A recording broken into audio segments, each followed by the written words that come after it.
안녕하세요. 예수의 비전 선교교회 안희한 목사입니다. 데이비드사 선교사님의 불륜 문제, 재정 비리 의혹 문제, 이게 일파만파 퍼져나가죠.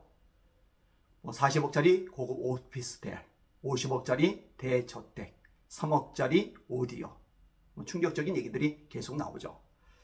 그런데요, 이 추종자들이 참 문제더라고요. 이런 걸 보면은 깨달아야 되잖아요. 나무는 열매를 보고 안다고 예수님이 말씀하셨잖아요. 좋은 열매 맺는 나쁜 나무 없고 나쁜 열매 맺는 좋은 나무 없느니라. 그런데요, 맹목적으로 추정하는 거예요. 가스라이팅이 된 거죠. 주님이 왕이란 필명을 가지고 저한테 댓글을 남겼더라고요. 대한민국 마지막 주자 맞습니다. 성경은 말씀의 비유로 근거를 냅니다.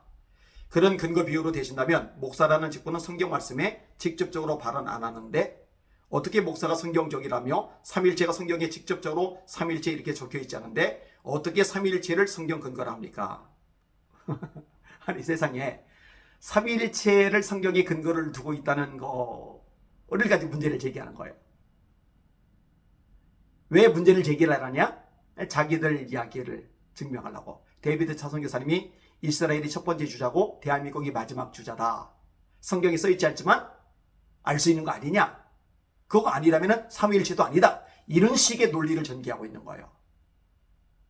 정말 말씀에 대해서 무지한 거예요. 개신교라는 단체의 명칭도 성경에 안 나오는데 어떻게 성경적이고 진리라고 말할 수 있습니까? 개신교라는 단어 안 써도 돼요. 진리라고 안 합니다. 누가 그걸 진리라고 그래요? 이처럼 성경이 함께하면 성경이 이야기하는 부분이 뭔지 간접적, 비유적, 암호학적으로 볼 수 있는 사람만 볼 수 있고요. 이게 이단과 사이비의 특징입니다. 자기들끼리만 비밀을 안다는 거죠. 신비한 세계를 안다는 거죠. 이렇게 계속 데이비드 차 선교사님이 가르쳐 놓은 거죠. 제가 말했잖아요. 불륜이 문제가 아니라고요. 재정, 비리 문제가 아니라고요. 성경에서 벗어난 게 문제고 교리에서 벗어난 게 진짜 문제라니까요. 성경 안에 비추는 특이점이 있는 한나라 한민족을 말하는 성경 구절이 여러 개 뚜렷이 있는데 알려주세요. 그게 뭔지. 그 특색을 비춰보면 대한민국 맞다는 걸 깨달을 수 있습니다. 데이비드 차 그 사람 옳고 그름 떠나서 이 부분은 목사님이 틀리셨어요. 아니요, 제가 틀린 게 아니라 이 글을 쓰신 분이 틀렸습니다. 대한민국 마지막 주자 그런 거 아닙니다. 하나님이 쓰시는 나라일 수는 있지만 마지막 주자 그런 말 쓸 필요도 없어요. 지금 부운동이 일어나는 곳은 아프리카 지역이죠. 제3세기 지역이죠. 그럼 거기를 마지막 주자라고 해야 되겠네요. 왜 이렇게 쓸데없는 소리를 하는지 모르겠어요. 강영선이라는 분이 이렇게 댓글을 달았더라고요. 안 목사님도 그렇게 판단하고 폭로하지 마시고 그냥 하나님 앞에 잠잠하게 계시는 게 하나님께서 더 바라시는 게 아닐까 싶습니다. 판단은 하나님만이 아십니다. 제가 전에도 여러 차례 말씀을 드렸지만요. 단순히 인간적인 실수한 부분 때문이라면 제가 이렇게 목소리를 안 냅니다. 10년 전부터 제가 글로서 경고를 했었는데 하나님의 말씀에서 어긋났거든요. 사람들 미혹하거든요. 잘못되고 왜곡된 글로 끌어가거든요. 근데 그런 걸 보면서 내버려 둡니까? 아니 바울 사도가 사랑을 그렇게 많이 강조를 해요. 근데 이게 사랑을 강조하는 사도 바울이 다른 복음을 전하는 사람들에 대해서는요. 길을 쓰고 싸웁니다. 우리나 혹 하늘에서 내려온 천사라 할지라도 우리가 너에게 전한 복음 외에 다른 복음을 전하면 저주를 받을지어다. 이렇게까지 강력하게 이야기를 합니다.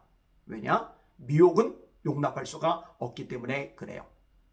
예루살렘에서 내려온 율법주의자들하고 아주 심하게 말다툼하는 장면이 나오죠.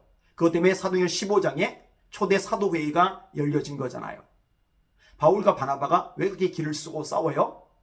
비진리이기 때문에 그렇습니다. 미혹하는 것이기 때문에 그렇습니다. 그건 내버려두면 안 돼요. 알려야죠. 지금도 이렇게 속아 넘어가서 엉뚱한 소리 하는 사람들 있는데 어떻게 내버려둡니까? 신백이라는 분, 승냥이 마냥 개인적인 일탈을 빌미로 과거사를 흠집내게 하시니 참담합니다. 교리적으로 바로 세우는 것은 중요하지만 훌륭하게 하나님의 일을 했던 것은 부인할 수 없습니다. 곱게 은퇴시켜드리는 것도 성도로서 도리입니다.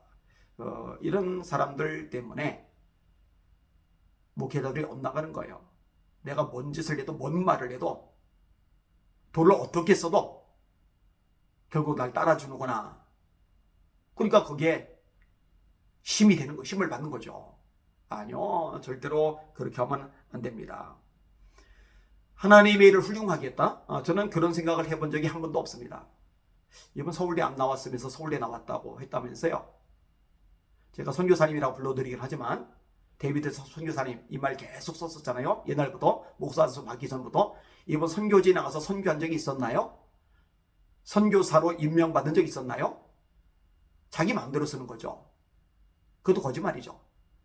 이분이 마지막 시로라는 책을 썼는데 그 책이 순편집이죠. 남의 거 짜집기 한 거죠. 그래놓고 계시받아 쓴 것처럼 얘기했죠. 그거 거짓이잖아요. 이 부분에 대해서 회개하거나 사과한 적이 한 번이라도 있었나요? 대체 뭐가 훌륭하다고 이야기를 하는 거죠?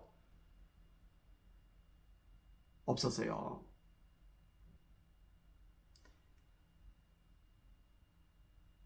이 승량이 이제 됐다는 글에 맞댓글을 대댓글을 달았더라고요. 조이 오브 리버스님이 승량이 짓을 누가 했죠? 일탈 염원장이 터트리기 전까지 그럼 계속 바람 피우고 돈 마음대로 쓰고 했을 텐데, 그렇죠? 염원장님이 폭로하기 전에 본인이 먼저 회개한 거 아니죠?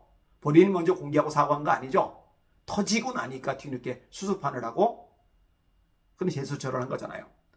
그 사건이 하나님이 데이비드 회개하고 예배 회복하라는 구원의 사건임에 데이비드자가 감사하고 회개했다는 적용해야죠. 또 피터 말하는 분도 잘 글을 달아주셨어요. 데이비드자 회개의 사제 영상을 보면서 회개란 무엇인가 정말 깊이 알게 된 것 같다. 입으로만 회개하고 끝나는 것이 회개가 아니라 진정으로 주님께 회개하고 그리고 실천하는 것을 보면서 내가 10년 동안 함께 복음 통일 다음 세대를 위하여 외쳤던 시간들이 헛된 시간은 아니었구나 하는 생각이 든다. 2시간의 회개 영상은 오히려 데이비드 차의 변명처럼 느껴지는 게 아니라 오히려 나를 보게 되는 것 같았다.